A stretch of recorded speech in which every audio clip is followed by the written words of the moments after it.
नमस्कार, मी रेश्मा आणि मी आपल्या चॅनलवरती फराळाच्या सिरीज चालू केलेल्या आहेत.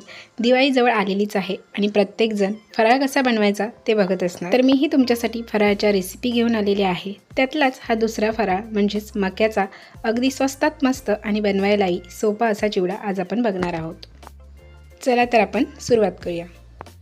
तर आज मी तुम्हाला अर्धा किलोचा जो रॉ मक्याचा चिवडा मिळतो, जसा आता या परातीमध्ये आहे अगदी तसाच, तर या रॉ चिवड्यापासून चिवडा कसा बनवायचा आणि अर्धा किलो चिवड्यापासून किती चिवडा तयार होतो हे मी तुम्हाला पुढे सांगणार आहे.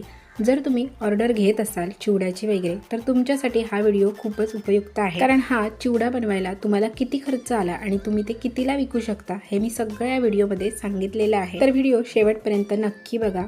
तर सगळ्यात अगोदर मी काय केलं, परातीमध्ये हे पाव किलोचं एक पॅकेट घेतलेलं आहे आणि ते मी व्यवस्थित चाळून घेतलेलं आहे.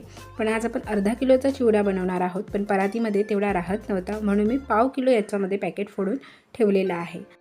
चाळून आपण चिवडा यासाठी घ्यायचा कारण चिवड्याचे जे बारीक कण असतात, जे तुकडे असतात, ते जर तळताना तेलामध्ये आले तर काय होतं, आपल्याला ते झाऱ्याने काढणंही शक्य होत नाही प्रत्येक वेळी आणि ते तसेच राहतात आणि त्यानंतर आपलं तेल करपतं. त्यापेक्षा आपण अगोदरच चाळून घ्यायचं आणि जे बारीक आहे ते आपण साईडला ठेवायचं. जर तुम्हाला ते तळावंसं वाटलं तर एकदम लास्टला देखील ते तुम्ही तळून घेऊ शकता. आता सगळ्यात महत्त्वाची गोष्ट ती म्हणजे मक्याचा चिवडा बनवताना आपल्याला तेल एकदम कडकडीत गरम पाहिजे.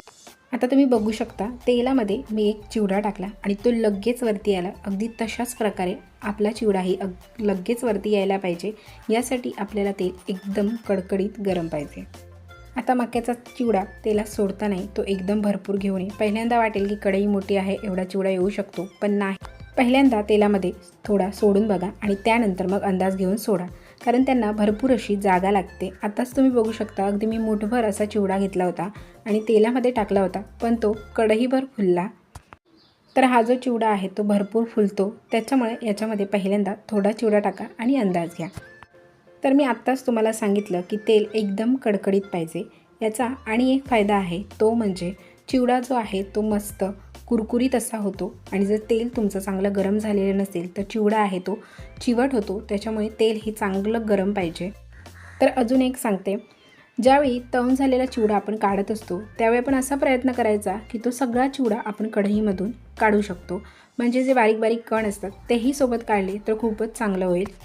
एका दुसरा कण राहिला म्हणून काही प्रॉब्लेम नाही, पण जास्तीचे कण राहिले तर काय होतं की ज्यावेळी आपण दुसरी बॅच तिसरी बॅच ज्यावेळी तळण्यासाठी टाकतो त्यावेळी जे अगोदरचे कण असतात ते करपतात आणि तेलही करपतं जास्त प्रमाणामध्ये. मुळात हा चिवडा जो आहे तो तळण्यासाठी जास्त वेळ लागतच नाही. तेलामध्ये आपण टाकलं, चिवडा वरती आला की त्यानंतर लगेचच याला झाऱ्याने काढून टाकायचं. जास्त वेळ आपण याला फ्राय करत बसायचं नाही, नाहीतर तो करपतो. तर तळून काढलेला चिवडा मी कशामध्ये ठेवलेला आहे तो बघा. खाली मी एक भांडं ठेवलं आहे आणि त्याच्यावरती मी अशा पद्धतीने चाळणी ठेवली, जेणेकरून चिवडा काढताना जर झाऱ्यामध्ये तेल आलं तर चाळणीमधून ते त्या भांड्यामध्ये पडेल. याच्यासाठी ते खाली भांडं ठेवलेलं आहे, जेणेकरून ते नंतर कशाला तरी यूज करता येईल. तर अशाच पद्धतीने मी इथे अर्धा किलोचा चिवडा तळून घेतलेला आहे आणि तळून झालेला चिवडा म्हणजे जो आपण चाळणीमध्ये चिवडा काढलेला आहे तो मी थोडा थोडा साठला की दुसऱ्या एका मोठ्या परातीमध्ये त्याला ट्रान्सफर करणार आहे. तर बघू शकता तळून झालेला सगळा चिवडा मी एका परातीमध्ये घेतलेला आहे. आता आपल्याला बाकीचं साहित्य तळून घ्यायचं आहे. तर आता आपल्याला शेंगदाणे तळून घ्यायचे आहेत. तर अर्धा किलो चिवड्यासाठी आपल्याला 100 ते 150 ग्रॅम एवढे शेंगदाणे तळून घ्यायचे आहेत. तर आता हे कमीच आहेत, हे 70 ते 80 ग्रॅम आहेत, कारण थोडे शेंगदाणे माझ्याकडे ऑलरेडी तळलेले होते, त्याच्यामुळे मी ते थोडे शेंगदाणे यूज करणार आहे आणि हे थोडे. आता तुम्ही म्हणाल तुमच्याकडे जर वेट मशीन नसेल तर कसं अंदाज घ्यायचं. जर समजा तुमच्याकडे 500 ग्रामचे शेंगदाणे असतील तर त्या शेंगदाण्यांमध्ये तुम्ही 5 भाग करून अंदाजाने तुम्ही घेऊ शकता. थोडेफार शेंगदाणे कमी जास्त झाले म्हणून काही नाही. काही जणांना जास्त शेंगदाणे आवडतात तर तुम्ही जास्त शेंगदाण्यांचा इथे वापर करू शकता. तर आता शेंगदाणे मी कशा पद्धतीने तळले हे तुम्ही बघितलंच असेल. डायरेक्ट मी कढईमध्ये शेंगदाणे टाकलेले नाहीत, तर झाऱ्यामध्ये मी शेंगदाणे घेतले. जरा हलवून मी शेंगदाणे फ्राय करून घेतले. कढीपत्ता हे मी अगदी तसाच करायचा प्रयत्न करत होते, पण कढीपत्त्याची क्वांटिटी जास्त असल्यामुळे झाऱ्यामध्ये तेवढा कढीपत्ता आला नाही. तर कढीपत्ता तळण्यासाठी जास्त वेळ लागत नाही, अगदी काही सेकंदातच कढीपत्ता तळून होतो. कढीपत्ता तळून झाला हे कसं ओळखायचं तर बघू शकता. आता मी तुम्हाला आवाज दाखवलाच असेल, तर अगदी तसा आवाज यायला पाहिजे, मग आपला कढीपत्ता तळलेला आहे, अगदी कुरकुरीत झालेला आहे. तर कढीपत्ता आहे त्याच्यामध्ये घालून घेते. त्याच्यानंतर याच्यामध्ये आपल्याला घालायची आहे भाजकी डाळ. ही ऑप्शनल आहे, हवी असेल तर तुम्ही घालू शकता, तुम्हाला आवडत नसेल तर नाही घातली म्हणून काही प्रॉब्लेम नाही. तर मी येते थोडीशी म्हणजे 50 ग्रॅम एवढी भाजकी डाळ याच्यामध्ये वापरणार आहे. तर तिला देखील आपल्याला थोडंसं तळून घ्यायचं आहे, अगदी जास्त नाही, कारण ऑलरेडी ही भाजलेली असते. पण अगदी नरम लागू नये याच्यासाठी हिला अर्धा मिनिटभर एवढं आपल्याला फ्राय करून घ्यायचं आहे. तळून आता आपण सगळं घेतलेलं आहे. आता आपल्याला याच्यामध्ये काही स्पायसेस ॲड करायचे आहेत. स्पायसेस म्हणजे अगदी जास्त प्रमाणात असं काहीच नाही. तर सगळ्यात अगोदर आपल्याला चवीसाठी ह्याच्यामध्ये मीठ घालून घ्यायचं आहे. अगोदरच जास्त मीठ घालायचं नाही, अंदाज घेऊनच घालायचं. कमी वाटलं तर नंतर याच्यामध्ये आपण ॲड करू शकतो. त्यानंतर आपल्याला याच्यामध्ये लाल तिखट घालायचं आहे. 1 ते 1.5 चमचा एवढं लाल तिखट घालायचं आहे. जास्त प्रमाणात जर तिखट आवडत असेल तर लाल तिखट जास्त वापरू शकता, आणि अजिबातच जर लाल तिखट वापरायचं नसेल तर नाही वापरलं तरी काहीही नाही. तर फक्त मक्याचा गोड चिवडा देखील तुम्ही इथे बनवू शकता. लाल तिखट घालून झालं की याच्यामध्ये अर्धा चमचा एवढा मी चाट मसाला वापरलेला आहे. त्याच्यानंतर याच्यामध्ये मी 3 ते 4 मोठे चमचे एवढी साखर घातलेली आहे. साखर थोडी कमी जास्तही करू शकता, थोडी जास्तही करू शकता, कारण काय होतं, जसजसा चिवडा आपला जुना होतो तसतसा त्याचा जो गोडसरपणा असतो तो नाहीसा होतो. त्याच्यामुळे थोडी जास्त प्रमाणात साखर वापरली तरी काहीही प्रॉब्लेम नाही. तर आता मी याच परातीमध्ये हे सगळं मिक्स करून घेणार आहे. जर तुमच्याकडे दुसरं भांडं असेल म्हणजे पातेलं वगैरे असेल तर त्याच्यामध्ये थोडा थोडा चिवडा घालून त्याच्यामध्ये आपण हे सगळे स्पायसेस घालून वरती झाकण ठेवूनही हलवून घेऊ शकतो.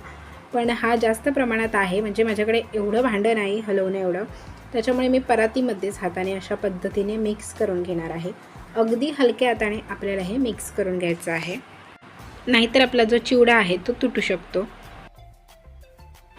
तर बघू शकता व्यवस्थित असा मी मिक्स करून घेतलेला आहे. याच्यामध्ये जे बाकीचं प्रमाण आहे जसं की शेंगदाणे, कढीपत्ता आणि भाजकी डाळ वापरली, त्यांचं प्रमाण तुम्ही कमी जास्तही करू शकता, तुमच्या आवडीवरती आहे सगळं अवलंबून. पण तुम्ही ऑर्डरसाठी वगैरे चिवडा घेत असाल तर शक्यतो असंच प्रमाण वापरा. अगदी थोडीशी याच्यामध्ये मी परत पेटी साखर घातली आणि मिक्स करून घेतलं आहे. तर आता आपला हा मक्याचा चिवडा रेडी झालेला आहे. याला किती खर्च आला आणि किती रुपयांना आपण हा विकू शकतो ते आता आपण बघूया. तर मी आता गोव्यामध्ये राहते, त्याच्यामुळे वस्तूंचे जे रेट आहे ते मी इकडच्या हिशोबाने लावलेले आहेत. तुमच्या एरियानुसार तुम्ही लावू शकता. तर सगळ्यात अगोदर म्हणजे मक्याचा चिवडा, तर हा अर्धा किलो 30 रुपयांना मला मिळाला. तर पाव किलोची मी पॅकेट्स आणली होती, तर एक पॅकेट मला 15 रुपयांना मिळालं, म्हणजे अर्धा किलो झाला 30 रुपये. तसंच अर्धा किलो शेंगदाण्यांचं पॅकेट 87 रुपीज आहे. त्या हिशोबाने जर 150 ग्रॅम म्हणायला गेलं तर 25 रुपये होतात. तसंच हरभऱ्याची जी डाळ वापरली ते 100 ग्रॅम 13 रुपयाला होतं, त्याच्यामुळे 50 ग्रॅम आपण वापरली तर 7 रुपये पकडूया. तसंच कढीपत्ता 5 रुपयाचा पकडूया. आणि आपल्याला तळण्यासाठी तेल लागलेलं आहे, तर तेल आपल्याला इकडे काही जास्त लागलेलं नाही, म्हणजे अर्धा लिटरही आपल्याला तेल लागलेलं नाही. तर आपण पाव लिटर तेल पकडून जाऊया, म्हणजे 50 रुपये आपण तेलाचे पकडूया. त्यानंतर आपण मीठ, लाल तिखट आणि चाट मसाला वापरला, यांचे आपण 2 रुपये पकडूया, म्हणजे 118 ते 119 रुपये आपल्याला खर्च येतो.